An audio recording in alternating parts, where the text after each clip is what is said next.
Entre no universo da anestesia com a gente. Café com Anestesia, o podcast do SMA. Olá, bem-vindo e bem-vindo ao nosso último episódio da segunda temporada do Café com Anestesia, o podcast do SMA. Eu sou Guilherme Moura, diretor de inovação do SMA, e a cada 2 semanas tivemos um encontro marcado por aqui para discutir alguns temas desafiadores em anestesia. Situações onde há necessidade de decisões difíceis e rápidas, onde o sucesso da condução de um caso ou o fracasso do procedimento pode ser definido por detalhes. Aqui é o nosso espaço de discussão. Eu, você, um grande time de especialistas, acabamos debatendo os casos e descobrindo como podemos otimizar todo o processo anestésico e, por consequência, melhorar a vida dos nossos pacientes. Então, aumenta o volume, porque está começando agora mais um episódio do nosso Café com Anestesia. Os casos clínicos discutidos neste podcast são fictícios e criados apenas para fins educativos. Arnaldo é um senhor de 71 anos, viúvo, pai de 3 filhos e avô dedicado de 5 netos. Foi professor de matemática por mais de 40 anos e se orgulha de manter sua mente ativa, resolvendo palavras cruzadas e problemas de lógica. É meticuloso, de fala mansa e senso de humor afiado. Nos últimos meses, passou a enfrentar cansaço aos mínimos esforços. Após investigação cardiológica, foi diagnosticado com estenose aórtica severa, associado à coronariopatia triarterial. A cirurgia indicada foi uma troca valvar aórtica com revascularização do miocárdio. Durante a avaliação pré-anestésica, chamou muito a atenção o histórico familiar de demência e o relato de lapsos de memória recentes que o paciente atribuía ao estresse e ao impacto emocional do diagnóstico. Arnaldo expressou preocupação com possíveis complicações cognitivas no pós-operatório, especialmente por conhecer amigos que nunca mais foram os mesmos depois de algumas cirurgias. A anestesia foi realizada pelo Dr. João, que é um anestesista extremamente experiente e trabalhava com equipes de cirurgia cardíaca já há décadas. O monitoramento que ele utilizou incluiu eletrocardioscopia, oximetria de pulso, pressão arterial invasiva, capnografia, temperatura, gasometria e o índice bispectral. No dia da cirurgia do Arnaldo, um novo monitor estava em teste, a oximetria cerebral. E o coordenador do serviço de anestesia mandou o equipamento para a sala do Dr. João, já que ele era o anestesiologista mais experiente do serviço. A indução foi super tranquila, com midazolam, fentanil, etomidato e rocurônio. Foi feita a profilaxia de náuseas e vômitos com dexametasona e ondansetrona, e a manutenção da anestesia utilizou Sevo e remifentanil. Durante a SEC, a equipe identificou uma queda abrupta da oximetria cerebral no hemisfério direito. De 68% passou para 48%. Mesmo com essa queda, como o paciente apresentava-se estável e não teve nenhuma alteração no índice bispectral, nenhuma conduta ativa foi tomada neste momento. Durante o desmame da SEC, da circulação extracorpórea, houve a necessidade de suporte com dobutamina. A cirurgia seguiu sem outras intercorrências. Arnaldo foi entubado na manhã seguinte, consciente, mas com um discurso desconexo. Em alguns momentos, a atenção flutuante. No segundo dia, passou a apresentar inversão do ciclo sono-vigília, desorientação temporoespacial, agitação psicomotora e alterações comportamentais. Por exemplo, insistia que precisava dar aula para a 5ª série e tentava levantar sem auxílio. O quadro foi compatível com delírio pós-operatório do tipo hiperativo, uma complicação comum, porém muitas vezes subdiagnosticada em pacientes idosos submetidos à cirurgia cardíaca. A equipe melhorou a iluminação do quarto, pediu para ter sempre um familiar como acompanhante e otimizou a analgesia. Devido à agitação, foi necessário um uso pontual de haloperidol em baixa dose durante a primeira noite. No 5º dia pós-operatório, Arnaldo apresentou melhora progressiva da atenção, da orientação e foi recuperando a estabilidade clínica e chegou a receber alta no 8º dia de pós-operatório. Ele foi para casa, ficou bem nesses dias, mas no retorno ambulatorial, depois de 30 dias, ele relatou que voltou a caminhar e conviver com os netos, mas ainda estava com aquela lentidão de raciocínio, esquecimento de algumas palavras simples e dificuldade para completar o sudoku, que era uma atividade que antes ele fazia muito facilmente. Tanto Arnaldo quanto toda a sua família estão preocupados se ele vai conseguir voltar a ter aquela atenção e a perspicácia que ele tinha anteriormente. Aí, o que você achou do caso? Como foi o desempenho do colega que conduziu o caso? Você também utiliza oximetria cerebral no seu dia a dia? E a avaliação do delírio e da disfunção cognitiva faz parte da sua rotina? Hoje nós vamos nos aprofundar um pouquinho nesse tema. Manda sua opinião ou a sua dúvida para a gente. E para discutir o caso hoje, o nosso convidado é o Dr. Bruno Tonelotto, anestesiologista da São Paulo Serviços Médicos de Anestesia, do SMA, e doutor pela anestesiologia da Universidade de São Paulo. Muito obrigado por mais uma vez estar com a gente aqui, Tony. Obrigado pelo convite, Guilherme, Cláudia. Eu tive o prazer de participar do primeiro episódio do Café com Anestesia e é um prazer enorme estar aqui de novo agora, num novo formato bem bacana, para discutir assuntos interessantes, assuntos do dia a dia. Eu espero que vocês aproveitem. Bom, Bruno, aproveitando então o caso do seu Arnaldo, né? Cada vez mais a gente recebe pacientes idosos com várias comorbidades e acho que todo mundo já deve ter uma história, algum conhecido, ou deve ter ouvido o receio de alguém que vai para a cirurgia e nunca mais volta a ser exatamente o mesmo cognitivamente, de atenção. Como que a gente pode estratificar ou pelo menos ligar o sinal de alerta de quem são esses pacientes de risco no pré-operatório, principalmente para cirurgias cardíacas? Bom, a gente tem um número aumentado de pacientes idosos, isso é uma coisa que nós vamos ter que lidar no dia a dia, isso vai ser cada vez mais frequente, os pacientes estão vivendo mais, e eu acho que a gente tem que lembrar que a cirurgia cardíaca, que às vezes a gente esquece, não é só a cirurgia de peito aberto. Né? Muitas vezes a gente tem um paciente idoso que tem uma indicação de uma cirurgia cardíaca que vai para o laboratório de hemodinâmica, por exemplo, e que vai fazer uma troca valvar e que tem o mesmo risco de um paciente que vai para uma cirurgia de peito aberto de desenvolver delírio, de desenvolver distúrbio cognitivo ou de ter outras alterações fisiológicas e muitas vezes a gente minimiza. Então acho que a primeira coisa é isso, é não minimizar. Se esse paciente, mesmo que ele vá para a hemodinâmica e não vá para a cirurgia, a gente não deve minimizar em momento nenhum. Monitorização, cuidados pré-operatórios, cuidados pós-operatórios, eu acho que isso faz parte do pacote e existe uma tendência mercadológica e de marketing a minimizar tudo isso. Acho que é muito importante a gente, primeiro, conversar com o paciente. A gente esquece, como anestesista, de conversar com o paciente, de saber como esse paciente se encontra no status fisiológico e principalmente no status mental. Existem várias escalas que a gente pode utilizar para setorizar e enquadrar esse paciente. A gente gosta de caixas e de protocolos. Mas eu acho que, por mais que você não saiba nenhuma escala, ou que você não tenha em mente nenhuma escala, você pode conversar com o paciente. Numa conversa simples, pode perceber se a coerência, se o cognitivo está preservado, se ele sabe onde ele se encontra, qual que é a relação dele com os familiares, que é algo muito importante, e até mesmo se os familiares estão presentes. Né? Se os familiares estão presentes ou se existe um cuidador, se tiver só a presença do cuidador, vale a pena perguntar um pouco para o cuidador como é aquele paciente.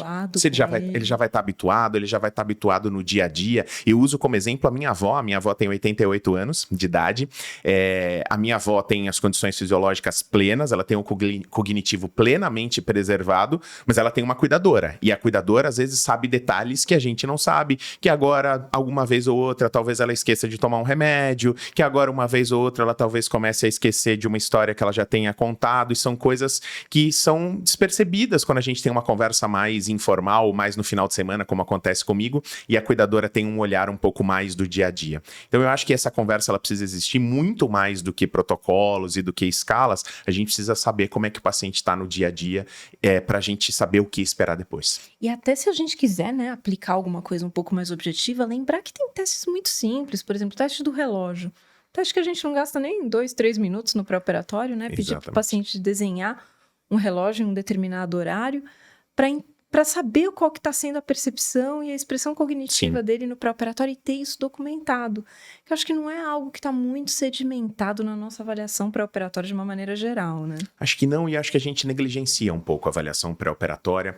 A gente às vezes se acostuma no automático, a ficar no automático, principalmente quando a gente faz muitos casos graves, você se acostuma, porque você entende e coloca todos os pacientes como pacientes frágeis e graves. E vira uma rotina. E aí realmente você trata todos os pacientes como frágeis, mas aí você perde as diferenças entre eles, perde características específicas. Então, isso é uma coisa que a gente tem que tomar muito cuidado, é uma coisa que é bastante comum de acontecer, e a gente acaba negligenciando certas coisas que não precisava.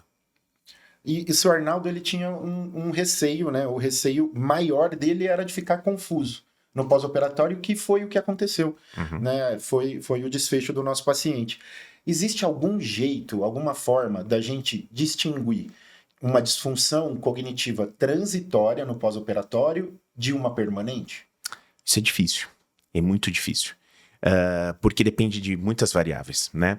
Você pode ter um distúrbio cognitivo transitório num paciente que foi submetido à circulação extracorpórea, por exemplo, e ele fica 2 semanas com distúrbio cognitivo. Muitas vezes esse distúrbio cognitivo é manifestado de maneira hipoativa, outros têm uma manifestação hiperativa. Ele não está em delírio exatamente, porque ele sabe onde ele está, ele sabe o que ele está fazendo, ele sabe em que ambiente ele está inserido, ele sabe que horas são, ele sabe tudo, mas às vezes ele fica só deprimido. E essa é uma característica que acontece na cirurgia. Não sei se as pessoas têm esse dado, mas mais de 50% dos pacientes submetidos à cirurgia cardíaca evoluem com depressão. E às vezes a depressão, ela tem esse diagnóstico de distúrbio cognitivo, ou tem um diagnóstico de, puxa, ele está hipoativo, ou ele não interage mais tão bem. Não, às vezes o paciente está só deprimido. Isso não acontece só com idosos, isso acontece com todos os pacientes que são submetidos à cirurgia cardíaca. Então é difícil você caracterizar.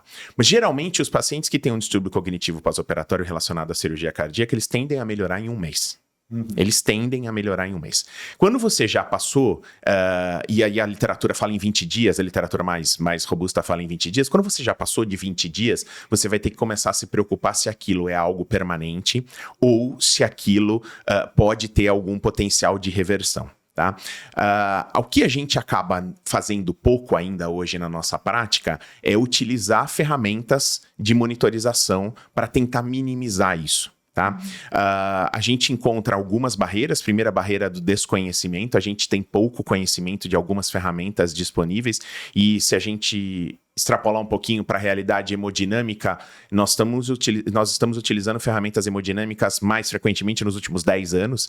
Então, pensando em uma monitorização cerebral um pouco mais avançada, essas ferramentas são ainda mais novas, e é por isso que a gente precisa difundir cada vez mais. Agora, existem ferramentas no intraoperatório que podem ajudar. Essas ferramentas não vão conseguir evitar 100%, mas você consegue ter um norte, você consegue principalmente controlar algumas variáveis. Agora, é até estranho, engraçado eu falar isso, porque eu falo isso praticamente em 100% das minhas conversas. Um dos fatores mais importantes para evitar isso é manter a pressão arterial normal. E parece que todos os dias eu falo absolutamente isso, todos os dias a gente tem conversas parecidas, eu sou extremamente repetitivo naquilo que eu tô falando, mas apesar de todas as novas monitorizações que a gente existe, um dos fatores que mais modificam o desfecho cognitivo no pós-operatório é a pressão arterial em níveis adequados, principalmente pensando em idosos, onde a gente deveria manter a pressão de chegada na sala durante o intraoperatório, se isso não for proibitivo para a cirurgia. Sim. Antes da gente mergulhar um pouco mais especificamente em algumas monitorizações que a gente vai chegar lá, Bruno, eu queria explorar uma outra coisa desse caso. O seu Arnaldo, ele veio pro combo, né? Troca de válvula aórtica e revasc.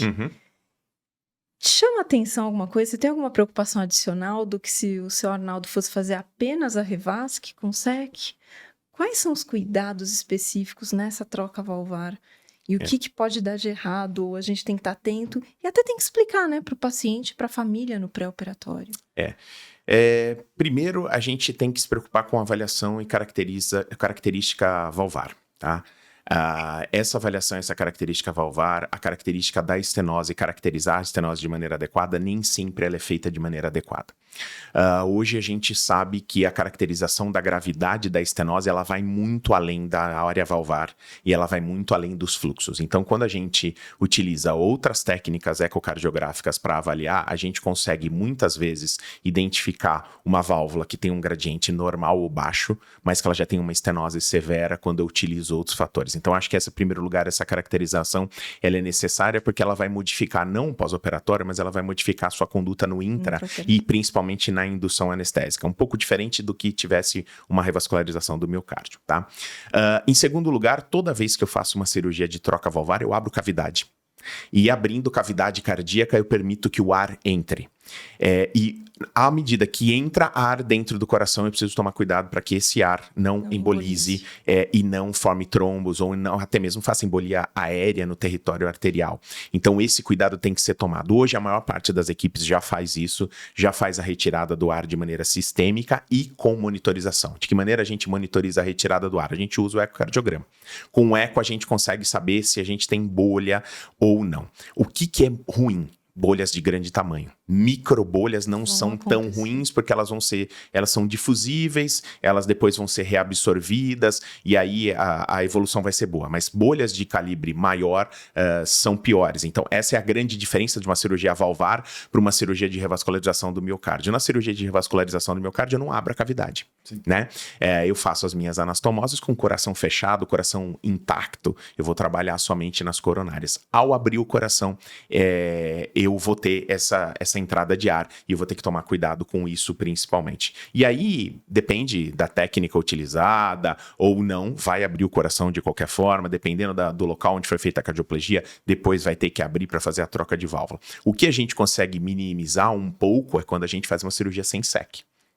Não são todos os casos elegíveis, tem territórios coronarianos que são muito difíceis de anastomosar sem circulação extracorpórea, não são todos os pacientes que são indicados para uma cirurgia de revascularização sem SEC, mas é uma técnica possível, principalmente se eu estiver preocupado, por exemplo, com um paciente com alto risco de tromboembolismo ou aquele paciente que já tem uma placa de ateroma estabelecida na aorta, onde eu tenho um cuidado maior no pinçamento, que é um problema, o pinçamento na hora de pinçar ou despinçar, enfim, se houver alguma placa naquela região, pode soltar um fragmento, pode soltar um êmbolo, então isso também é uma preocupação adicional. E voltando para o nosso caso, Dr. João, ele era muito experiente e ele teve o primeiro contato com a oximetria cerebral naquele momento. E teve uma queda abrupta em território direito de 68 para 48. Mesmo com valores hemodinâmicos normais, né? E a conduta dele imediata foi de não fazer nada, né? Apenas ele se manteve. Na sua experiência, quais são os sinais que a gente tem? O que teria sido feito de diferente? Qual teria sido a conduta? Eu vou voltar um pouquinho na nossa pergunta anterior e na conversa que a gente começou antes. Diante de um paciente onde eu tenho suspeita de possível evolução para distúrbio cognitivo ou delírio, é preferencialmente indicado que eu coloque o monitor no paciente acordado. Por quê? A gente quase nunca usa o monitor, o dado isolado da oximetria cerebral nos pacientes. Na maior parte das vezes a gente usa esse dado de maneira contínua, de maneira progressiva, analisando uma curva, né, ou de ascensão ou de descenso, mas a gente quase nunca usa um valor isolado. Quando a gente usa um valor isolado? Quando o paciente está acordado e a gente colocou o monitor. Que valor é esse? Menos de 40. A gente sabe que colocou a oximetria cerebral, deu menos de 40, esse paciente tem maior risco, esse paciente é mais frágil. Então esse valor, ele não pode e não deve ser perdido, momento pelo qual a gente deve colocar a monitorização. Então, se a gente conseguir esse baseline com o paciente acordado, melhor. Segundo lugar é definir para que a oximetria cerebral é mais sensível e qual é a maior sensibilidade dela. A maior sensibilidade da oximetria cerebral é com sangue. Diminuiu, teve uma queda de hemoglobina, ou teve uma queda da passagem de sangue em alguma região, a oximetria cerebral vai cair. Seja na entrada da SEC, onde hemodiluiu, ela vai cair. Num sangramento agudo, ela vai cair. Em outras cirurgias que não sejam cirurgias cardíacas, ela vai cair, tá? Então, quando eu tenho esse paciente, por exemplo, que eu estava com um paciente ok, eu entrei em SEC e essa oximetria caiu de algum dos lados, eu sei que de maneira regional, naquele hemisfério, caiu a concentração de sangue. A quantidade de sangue que passava por ali, ela caiu. Tá? Isso é fato. Agora, se isso é um sangramento ativo, se isso é um trombo, ou se isso é algo muito simples que as pessoas se esquecem, como, por exemplo, o cirurgião puxando o afastador de maneira intempestiva e o pescoço virou, e obstruiu o fluxo, que pode acontecer, porque entrou em SEC, você virou a mesa, deixou a posição adequada para o cirurgião operar, o paciente virou o pescoço e obstruiu aquele fluxo, ou mesmo que parcialmente, ocasionando uma queda de saturação naquele território. Então, assim, a busca sistematizada é, primeiro, aconteceu alguma coisa com a cabeça? Está íntegro o fluxo? Está chegando de maneira adequada? Legal, tá chegando de maneira adequada. Segundo, como tá o meu nível de hemoglobina durante a SEC? Porque eu posso ter discrepância entre os hemisférios. Eu posso ter um hemisfério mais sensível à queda de hemoglobina do que outro se eu já tiver uma lesão prévia estabelecida que eu não diagnostiquei antes. Eu posso ter uma estenose de carótida, por exemplo, e ele vai reagir de maneira mais sensível. Teve queda de HB? O fluxo da SEC tá normal? Né? Então, se eu estiver trabalhando com todos esses parâmetros e estiver tudo normal, eu vou ter que, no pós-operatório, tomar um pouco mais de cuidado para entender o que aconteceu. Foi um trombo que soltou? Foi só uma diminuição regional de fluxo porque aquele hemisfério cerebral reagiu com vasoespasmo, por exemplo, de artéria cerebral média, que é descrito quando o paciente entra em SEC? Ou foi um processo fisiológico estabelecido? O que aconteceu? Agora, tendo esta ferramenta, e que sorte o Dr. João teve por poder utilizar pela primeira vez, tendo esta ferramenta a gente consegue entender algumas coisas. Falando um pouco mais sobre futuro, nós vamos ter agora a evolução desses monitores. A chegada da evolução desses monitores vai trazer algo para a gente que mostra a autorregulação cerebral. Tá? Mostrando a autorregulação cerebral, esses monitores vão usar informações regionais que eles extraem, informações de hemoglobina e dados hemodinâmicos do paciente para dizer se este paciente está numa faixa de autorregulação cerebral ou não. Ou seja, com aqueles parâmetros que eu estou trabalhando neste momento, eu posso confiar que a pressão que eu estou dando, a pressão que está no meu monitor, está chegando onde eu quero. Tá? Então, esse é um dado interessante que vai chegar com os novos monitores. A gente não sabe direito ainda quando, eu acredito que agora nos próximos meses, mas ele vai ajudar não só nos pacientes cardiovasculares, mas, por exemplo, quando você tiver um paciente em cadeira de praia operando o ombro, um paciente de alto risco, um paciente idoso. Então, essa é uma ferramenta que eu acho que vai trazer muita informação bacana para a gente, para saber se a gente está trabalhando de maneira adequada ou não. E principalmente naqueles pacientes que fogem da normalidade, né? Acho que o caso clássico, que todo mundo tem essa dúvida, acho que eternamente, né? Aquele paciente hipertenso crônico, que você sabe que a autorregulação dele está deslocada, mas está deslocada para quanto? Para onde? Qual que é essa faixa normal dele? Então, acho que aqui você trouxe um conceito, Bruno, que eu acho que é muito importante, que a gente fala pouco ainda na anestesia, que é da personalização do cuidado da anestesia. Muito. Né? O que é normal para mim não vai ser para você, não vai ser para o Guilherme, não vai ser igual para qualquer uma das pessoas que está ouvindo a gente. Sim. Fala um pouquinho mais da tua experiência, da tua prática no dia a dia, da combinação desses monitores. Porque conforme você estava falando, eu estava aqui pensando e acho que o pessoal que está ouvindo a gente aí também está curioso. Como é que você faz o acompanhamento da oximetria cerebral e como que você combina esses dados, por exemplo, com os monitores de profundidade anestésica? Essa já foi uma discussão minha com os próprios players da indústria, né? Porque eu acho que esses dois monitores, eles tinham que vir em uma coisa só. Eles tinham que ser uma plataforma. Eles quase que são complementares. Eles teriam que vir numa plataforma única. E alguns colegas da anestesia que estudam sobre o assunto também corroboram com essa informação, porque a gente precisa usar as duas coisas em conjunto. Quer ver um fenômeno interessante que acontece? Bom, todo mundo fala sobre a hipoxemia cerebral, mas ninguém fala sobre a hiperóxia. Né? E a gente consegue ver hiperóxia no monitor. E a gente consegue ver hiperóxia principalmente em momentos onde eu estava com hipotensão, onde eu estava com uma profundidade de anestesia maior e tinha uma taxa de supressão maior, e de repente eu vou para uma pressão melhor e essa oximetria sobe, mas ela sobe quanto? A níveis superiores ao basal. E antigamente a gente achava que isso era bom. Falava, olha, eu comecei com 70, aí eu caí para 50, eu otimizei a hemodinâmica e agora eu tenho 85 de oximetria cerebral. Muito mais que eu preciso. Tô com muito mais oxigênio. E a gente sabe hoje, usando dados inclusive de profundidade anestésica e dados de supressão, que isso é muito pior. Isso é muito pior, inclusive, do que a hipotensão, porque isso representa uma hiperemia cerebral após um evento isquêmico. Ou seja, eu causei, e aí eu digo eu causei, porque estes eventos, é uma polêmica, mas estes eventos são causados por nós, anestesistas, porque a hipotensão é causada por nós. Lembrem-se que o paciente estava deitado na caminha dele, quieto, teoricamente com a pressão controlada. Você injetou alguma coisa que fez ele ficar hipotenso. Você fez uma raquianestesia que deixou ele hipotenso. Então, esse evento isquêmico é causado por nós. Por nós, tá? E sim, deixar o paciente hipotenso é negligência. É, total, porque você precisa controlar. Aí, diante de um evento desse de hipotensão, eu controlo essa hipotensão e melhoro, mas o evento isquêmico já tá lá atrás. Eu já perdi essa autorregulação cerebral. E aqui acho que tem um ponto importante, né? Também o timing disso faz diferença. Total. 1 minuto pode ter um estrago que vai ser muito menor. 10 minutos de hipotensão, isquemia vai fazer um estrago muito maior. Eu fico muito preocupado quando eu chego numa sala para dar um banheiro ou para render e vejo que a medida de pressão arterial não invasiva está de 10 ou de 15 em 15 minutos. E aí eu fico um pouco preocupado porque tudo que a gente tem de literatura corrente hoje fala o contrário, né? Então, isso me traz uma certa preocupação. Agora, voltando um pouco para os monitores. Utilizar os monitores de maneira conjunta é fundamental.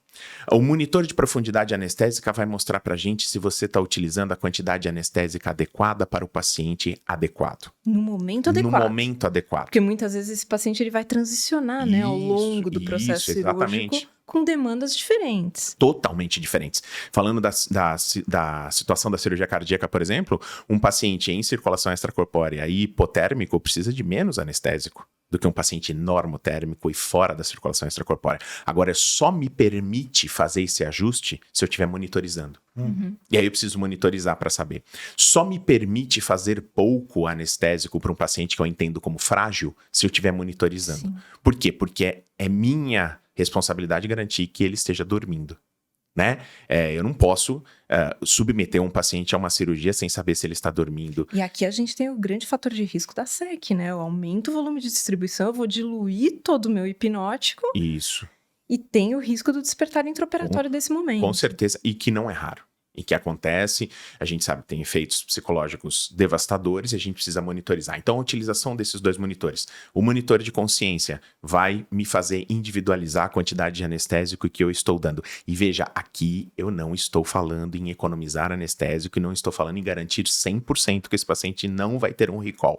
Eu estou falando em individualizar a quantidade de anestésico que eu vou dar para esse paciente. Porque nenhum trabalho conseguiu mostrar que a gente tem 100% de garantia. Então, esse é um conceito um pouco errado. Mas a gente vai individualizar e, na maior parte das vezes, a gente vai acertar. 9,5 de cada 10 a gente vai... E hoje a gente tem muito mais ferramentas para interpretar esses monitores. A gente já até comentou isso em outro episódio que a gente teve a participação do Tirso aqui.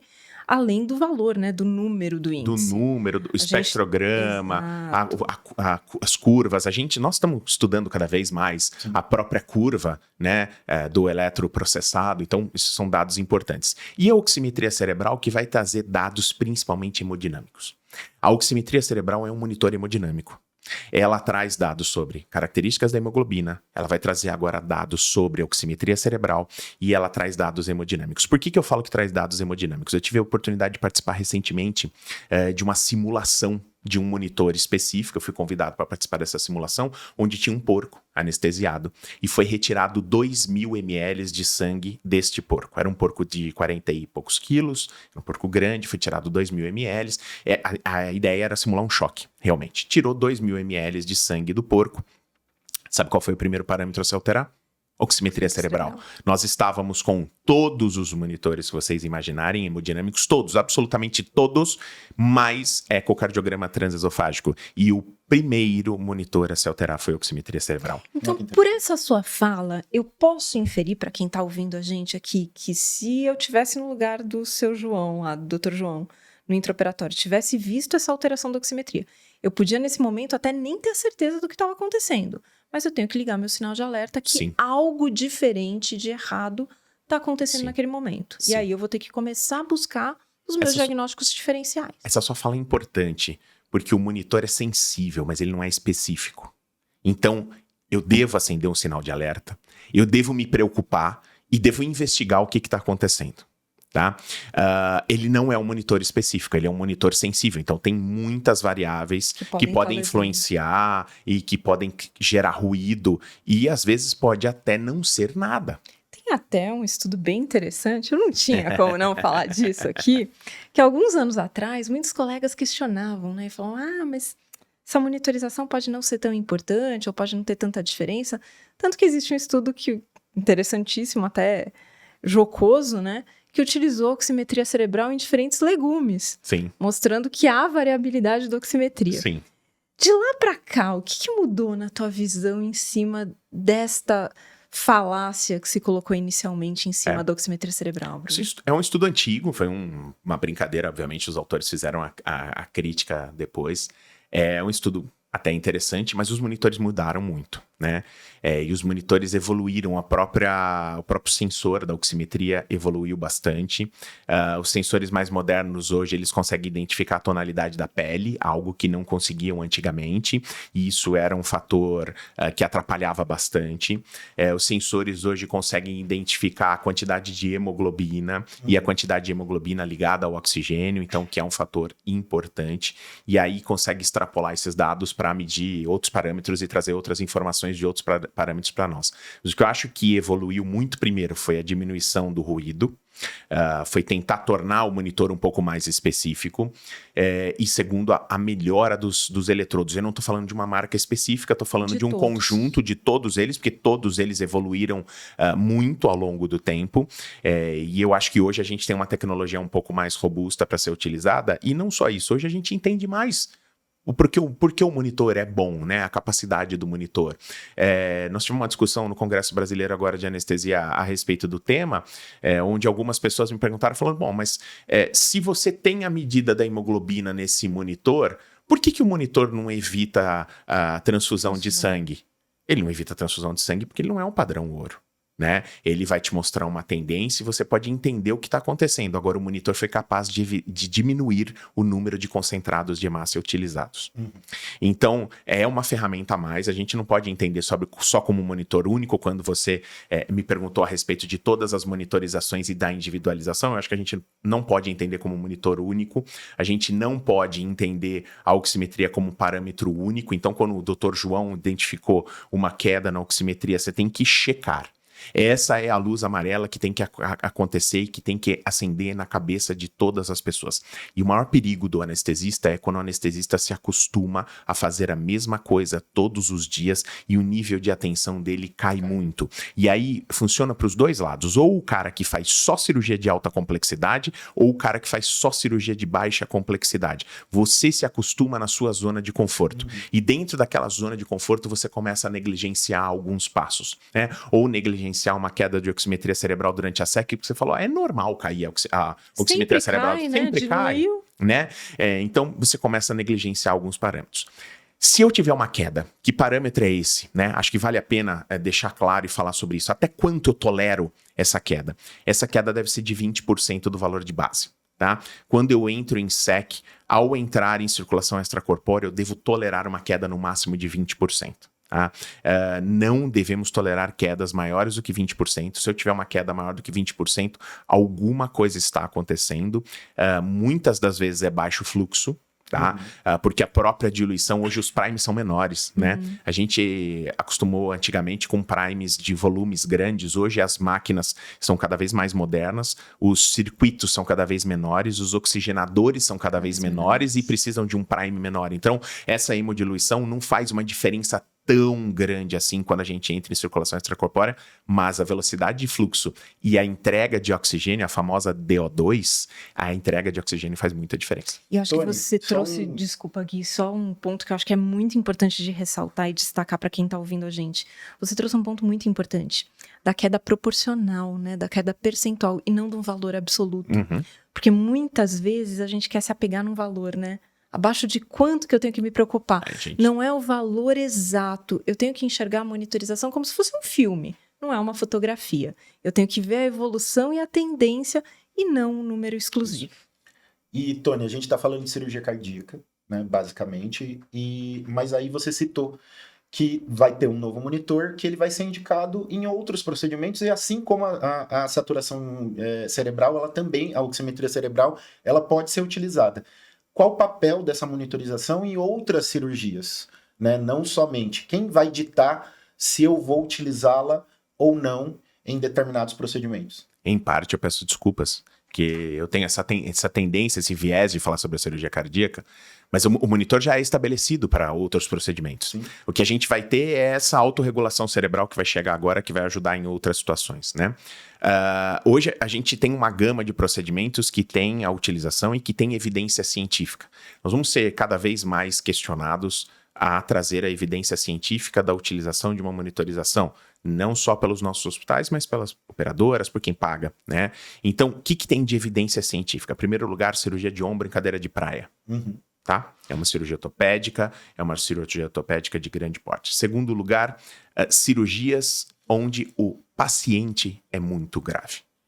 Então, tanto faz o procedimento cirúrgico, seja um procedimento de médio, grande porte ou porte maior ainda, mas são pacientes graves que necessitam desse ajuste fino, né?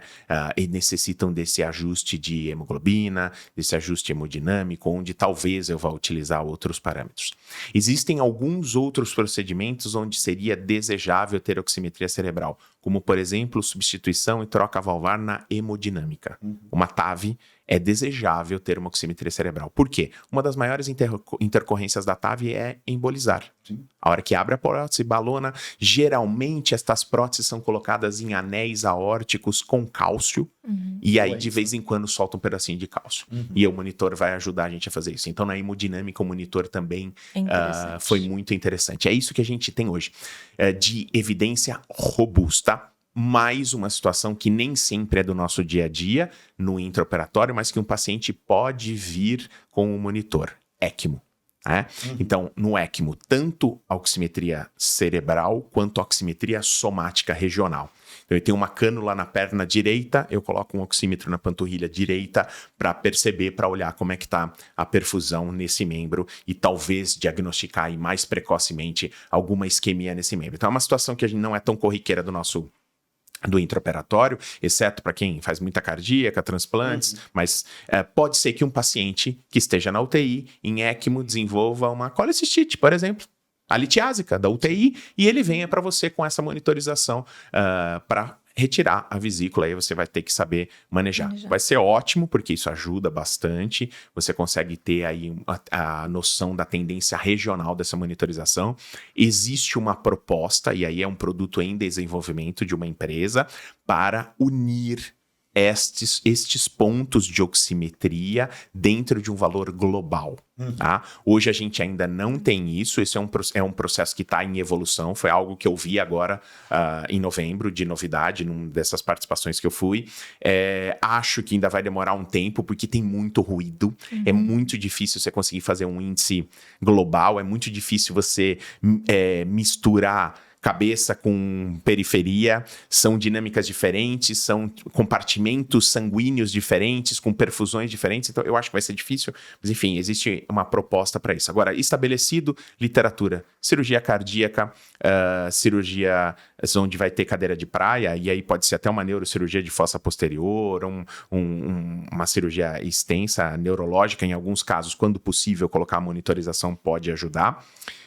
Pacientes que estejam utilizando o ECMO e aqueles pacientes graves que a gente olha e fala que esse paciente é muito frágil. Tem algumas utilizações off-label com bom resultado, por exemplo, pacientes com TCE e a evolução desses pacientes na UTI. Algumas UTIs neurológicas estão utilizando a oximetria cerebral como evolução desse paciente junto com a PIC. Ou no pós-operatório, ou naquele paciente que não vai ser submetido à cirurgia, mas que teve um trauma, uma lesão cerebral extensa. Bruno, tem uma preocupação que muitos colegas têm, eu acho que até os pacientes mesmo, no fim das contas, acabam tendo, que é em relação aos custos da monitorização.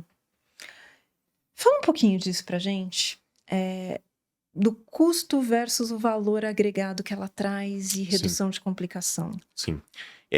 Custo é difícil de discutir, né? Porque se você conversar com um gestor de uma operadora, ele vai colocar tudo em números.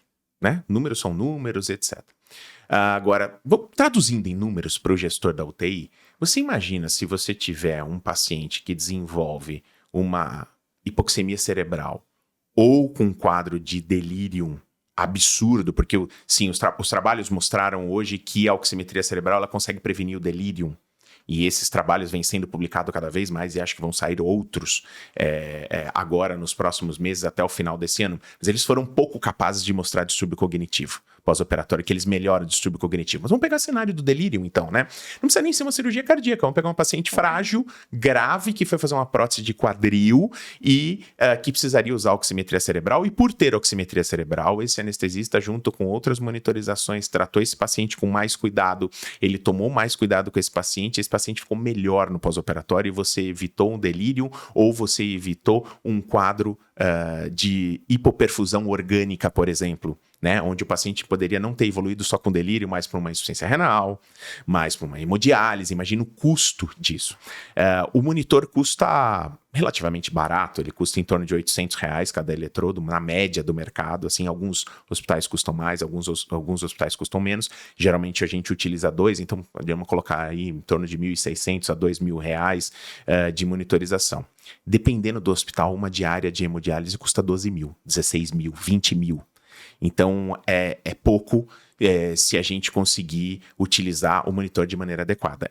Aí, precisa individualizar. Precisa usar o monitor em quem realmente precisa e não dá para banalizar e colocar em todos os pacientes. O que a gente vê é que o anestesista gosta muito de uma nova tecnologia, o anestesista gosta muito de um novo monitor e quando esse monitor aparece, ele começa a colocar em todos. E aí, o que acontece? Ele não vê diferença. Uhum. Porque ele começa a utilizar em todas as pessoas e ele fala qual é a primeira coisa? O monitor é ruim. E o monitor não é ruim. É a pecinha atrás do monitor. É a pecinha atrás do monitor. No caso, a gente. É a indicação. Você precisa ter uma indicação precisa para utilizar aquele monitor, senão ele realmente não vai fazer diferença. Tony, a gente está encerrando o nosso tempo, mas a gente sempre termina todos os nossos episódios porque esse é um podcast voltado para anestesiologistas. Mas a gente sabe que ele está nas plataformas abertas e muitas vezes não médicos eles podem assistir. E o que você fala sobre, não especificamente sobre a oximetria cerebral, mas sobre a monitorização, sobre os cuidados necessários do anestesiologista e o que a pessoa, quando vai passar por um procedimento, ela pode esperar do seu médico anestesiologista? Essa é uma pergunta muito boa mesmo. E é uma pergunta que eu tenho batido quase que diariamente, não tão diariamente. Primeira coisa, quando você vai escolher uma monitorização, você precisa saber o que você vai obter com aquela monitorização. Eu estou colocando um monitor no paciente, qual é a informação que eu vou obter com aquela monitorização? A segunda coisa é, qual é a informação que eu espero obter daquele monitor para aquele paciente? Uhum. Ou seja, o que eu quero dizer com isso? Eu preciso conhecer o paciente antes. Vamos voltar lá nos primeiros minutos da nossa conversa. Se eu não souber o que o paciente tem, se eu não tiver conversado com o paciente, se eu não tiver olhado os exames pré-operatórios, eu não vou saber o que esperar do monitor. E aí esse monitor pode trazer dados para mim que vão me deixar nervoso, mas eu não sei o que eu estou esperando dessa monitorização. Se eu não fizer essas duas perguntas básicas e não souber o que extrair de informação do monitor, eu não devo colocar o monitor. Por quê? Porque eu vou obter informações que vão me atrapalhar. Sim. E a última coisa é que eu não devo nunca, jamais tratar todo paciente como um paciente igual. Jamais. A individualização, ela precisa existir em cada caso. Eu brinco com os perfusionistas, eu brinco com os residentes, que a primeira coisa que eles perguntam para mim é quanto pesa o doente? Eu falo assim, não sei e só vou saber daqui a pouco, porque na indução anestésica não é isso que faz a diferença. Uhum. Na indução anestésica faz a diferença dar a quantidade de medicação que o paciente precisa. E na anestesia é muito isso. É muito de individualização. O paciente precisa de quanto de medicação para dormir? Porque se você fizer uma receita de bolo, você vai errar. E você vai errar na maioria das vezes. Porque você nunca vai encontrar um número mágico que se enquadre, ou que seja, que funcione para todos os pacientes. Então é isso. Primeiro, o que eu espero com a monitorização? Né? O que eu quero ver com aquela monitorização que eu estou colocando? Segundo, neste paciente, o que eu espero encontrar ao ligar a monitorização? Né? Segundo as alterações fisiológicas que ele tem, ou ele não tem nada, mas segundo as alterações fisiológicas que ele tem, o que eu espero encontrar? E por fim, individualizar. Eu acho que isso é o mais importante de tudo, é o mais importante para escolher a monitorização, é o mais importante para anestesiar o paciente, é o mais importante para entender o que você está fazendo e é o que dá gosto na profissão. né? A gente precisa ter gosto de anestesiar. Se a gente robotizar tudo, aí realmente eu acredito que talvez um robô vá substituir a nossa capacidade de discernimento e de fazer uma anestesia de qualidade. Então, é isso que dá gosto, é individualizar, é entender todo paciente como único. Tony, gostaria de agradecer muito, mais uma vez, a participação. Obrigado. Esse é o final da segunda temporada do Café com Anestesia. E eu deixo suas palavras aqui finais para que a gente retorne na terceira temporada logo mais. Bom, eu só agradeço o convite. Como eu falei, eu participei do primeiro episódio. Foi muito legal poder começar esse podcast com vocês. Eu acho que isso é um formato muito interessante. As pessoas podem assistir, as pessoas podem ouvir no carro, as pessoas podem ouvir isso no seu momento de lazer, podem colocar numa inteligência artificial para extrair as informações principais, já que hoje a gente tem ferramentas para fazer isso. Eu acho que qualquer forma de ensino é válida e qualquer forma de ensino é interessante, e é por isso que me dá tanto prazer participar. Contem comigo sempre que vocês precisarem. Eu estou sempre à disposição e, mais uma vez, muito obrigado. A gente que agradece, Tony. Agradecemos também a todo o nosso público, né? Todo mundo que tem acompanhado o podcast conosco. E esperamos vê-los em breve na nossa terceira temporada. Então, muito obrigada e ficamos por aqui hoje com o nosso último episódio da segunda temporada do Café com Anestesia.